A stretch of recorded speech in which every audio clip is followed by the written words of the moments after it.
Assalamualaikum warahmatullahi wabarakatuh. Di sini saya Mirsa Syafira, NIM H021836 akan mempresentasikan tentang proposal saya. Diversitas dan kepadatan makrofauna tanah terhadap C organik dan kadar lengas tanah pada berbagai tutupan lahan di KHDTK Gunung Bromo Karanganyar.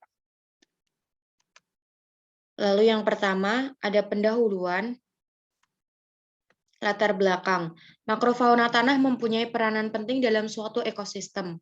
Makrofauna tanah merupakan bagian dari biodiversitas tanah yang berperan penting dalam perbaikan sifat fisik dan humidifikasi. Diversitas dan kepadatan populasi makrofauna tanah pada suatu tempat sangat tergantung terhadap faktor lingkungan, yaitu abiotik dan biotik. Faktor lingkungan abiotik terdiri atas sifat fisika dan sifat kimia. Salah satu sifat fisika adalah kadar lengas tanah dan faktor kimianya adalah C organik. Makrofauna tanah berperan penting dalam meningkatkan kadar bahan organik tanah. Umumnya kelimpahan makrofauna disebabkan oleh beberapa faktor, di antaranya tanaman penutup. Menurut Merlin et al. 2005. Menurut Wicaksono 2020, tutupan lahan yang ada di KHDTK Gunung Bromo ada mahoni, sonakeli, pinus, dan petai. Keanekaragaman makrofauna tanah dan fungsi ekosistem menunjukkan hubungan yang sangat kompleks dan belum banyak diketahui, serta perhatian untuk melakukan konservasi terhadap keanekaragaman makrofauna tanah masih sangat terbatas. Saat ini belum ada penelitian mengenai keanekaragaman makrofauna tanah yang terdapat di berbagai tutupan lahan seperti pinus, pinus mahoni, mahoni, campuran, agroforestry, dan peremajaan pinus di KHDTK Gunung Bromo Karanganyar. Mengingat pentingnya peran makrofauna tanah dalam ekosistem dan masih sangat relatif terbatasnya informasi mengenai keberadaan makrofauna tanah di berbagai tutupan lahan, maka perlu dilakukan inventarisasi mengenai keanekaragaman makrofauna tanah di lahan tersebut. Rumusan masalah, apakah terdapat pengaruh dari diversitas dan kepadatan makrofauna tanah terhadap C organik dan kadar lengas tanah pada berbagai tutupan lahan di KHDTK Gunung Bromo? Tujuan penelitian, penelitian ini bertujuan untuk mengkaji diversitas dan kepadatan makrofauna tanah terhadap C organik dan kadar lengas tanah pada berbagai tutupan lahan di KHDTK Gunung Bromo. Manfaat penelitiannya, penelitian ini diharapkan dapat berguna sebagai sumber informasi mengenai diversitas dan kepadatan makrofauna tanah, serta upaya konservasi makrofauna tanah di KHDTK Gunung Bromo. Tinjauan pustaka. Kondisi geografis KHDTK Gunung Bromo UNS berbatasan dengan di sebelah utara dengan Desa Sewurejo, Kecamatan Mojokedang. Sebelah timur berbatasan dengan Desa Delingan, Kecamatan Karanganyar. Sebelah selatan dengan Desa Delingan dan Desa Gedong, Kecamatan Karanganyar. Lalu di sebelah barat dengan Desa Gedong, Kecamatan Karanganyar. Kawasan kampus KHDTK Gunung Bromo UNS termasuk dalam dua desa, yaitu Desa Delingan dan Desa Gedong, Kecamatan Karanganyar, Kabupaten Karanganyar. Kawasan tersebut berubah status yang sebelumnya adalah hutan produksi, menurut Wicaksono et al. 2020. Lalu ada tutupan lahan. Kondisi vegetasi sangat berkaitan dengan keanekaragaman makrofauna tanah karena keberadaan vegetasi sangat penting bagi makrofauna tanah, diantaranya sebagai sumber makanan, menurut Sylvain dan Wall 2011, sehingga pemilihan jenis tanaman menjadi hal yang penting dalam membantu proses kesuburan tanah. Semakin tinggi populasi tanaman per satuan luas, maka semakin besar persaingan unsur hara antar tanaman, sehingga hasil jumlah jenis dan individu makrofauna dan mesofauna yang diperoleh akan beragam. Perbedaan jarak tanam karena pengaruh vegetasi, biomasa tanaman, peningkatan bahan organik maupun sifat lingkungan lainnya mempengaruhi keragaman tersebut. Menurut Khotimah et al. 2020. Makrofauna tanah. Peranan dari makrofauna tanah antara lain dapat memperbaiki kesuburan tanah dengan menghancurkannya secara fisik, memecah bahan menjadi humus, menggabungkan bahan yang membusuk pada lapisan tanah bagian atas, dan membentuk kemantapan agregat antara lain yaitu bahan organik dan bahan mineral tanah. Menurut Nurhayati et al. 2017. Beberapa serangga atau insekta yang ditemukan pada lokasi pengamatan merupakan serangga yang berperan penting dalam proses dekomposisi bahan organik dan seresah, sehingga keberadaannya sangat dibutuhkan guna mengindikasi pengaruh sifat fisik dan kimia tanah. Menurut Hashimuddin et al. 2020, makrofauna yang dapat mempengaruhi sifat fisika tanah diantaranya adalah semut, rayap, jangkrik, dan cacing tanah. Makrofauna seperti rayap, semut, dan cacing tanah dapat berperan sebagai ekosistem engineers. Makrofauna tersebut dapat menerima makanan dari tanaman dan akan kembali mempengaruhi tanaman melalui perubahan sifat fisik.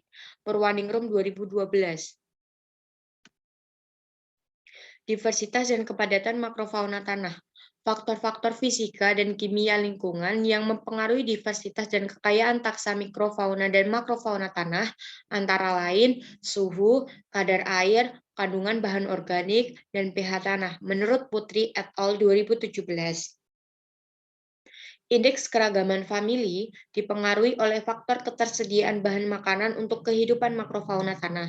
Faktor bahan organik yang tersedia berkaitan dengan famili makrofauna yang berkembang di dalam tanah.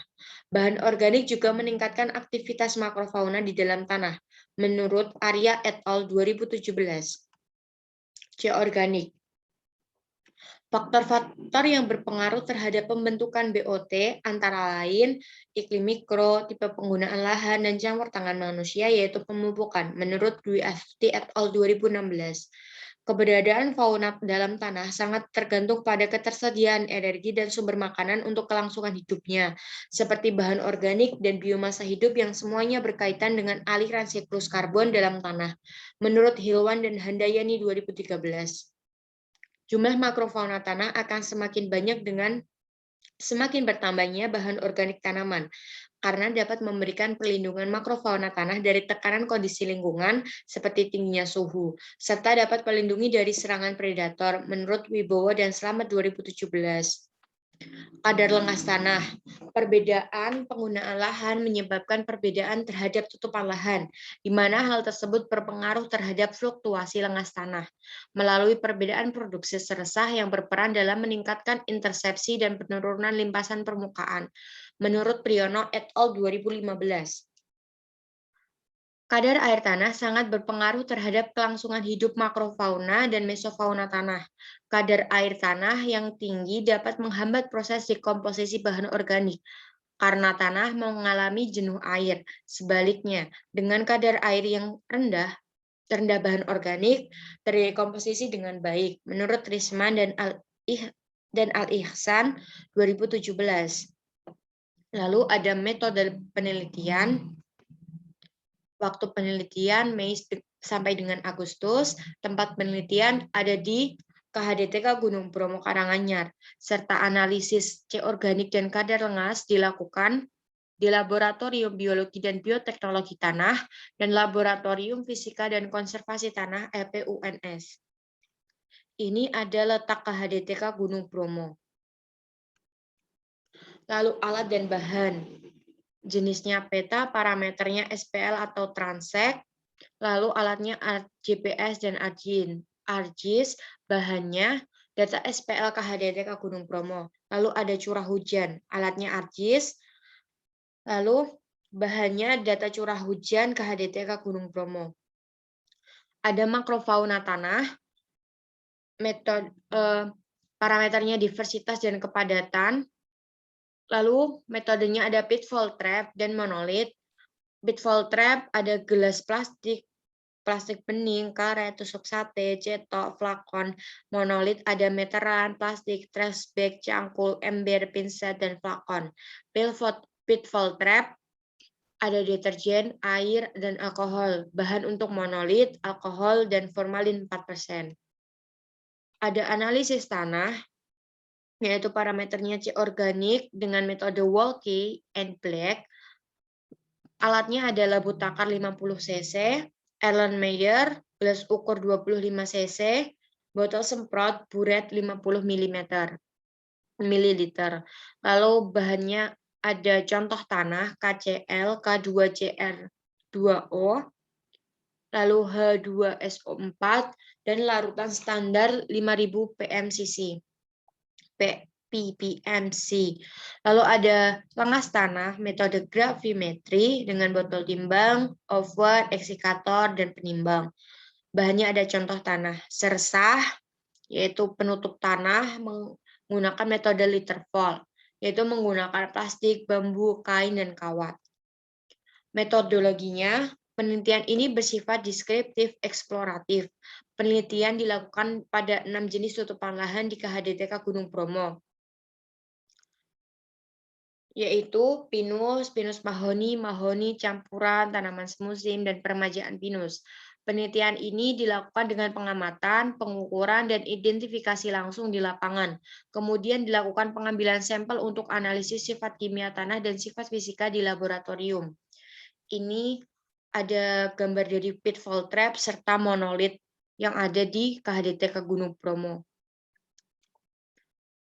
Lalu data-data yang diperoleh dari hasil penelitian dan perhitungan seperti jumlah individu, kepadatan populasi, kepadatan relatif, serta keragaman makrofauna tanah dianalisis secara deskriptif.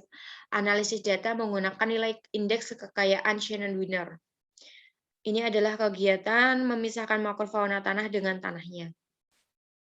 Lalu kepadatan populasi dan kepadatan relatif tanah dapat ditulis berdasarkan rumus dari Suin 2005 sebagai berikut. Kepadatan populasi yaitu jumlah individu suatu famili per luas unit sampel dikali 100%.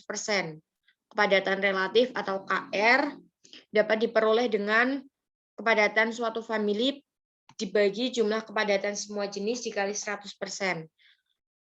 Rumus untuk indeks keragaman Shannon-Wiener yaitu ini keterangannya.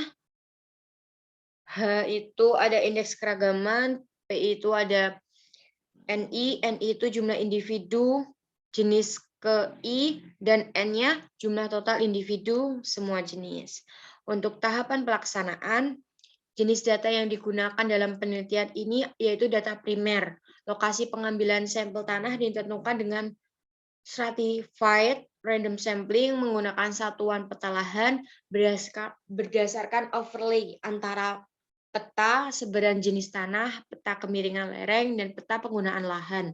Pengambilan sampel tanah untuk analisis laboratorium dilakukan secara purposive sampling atau sengaja.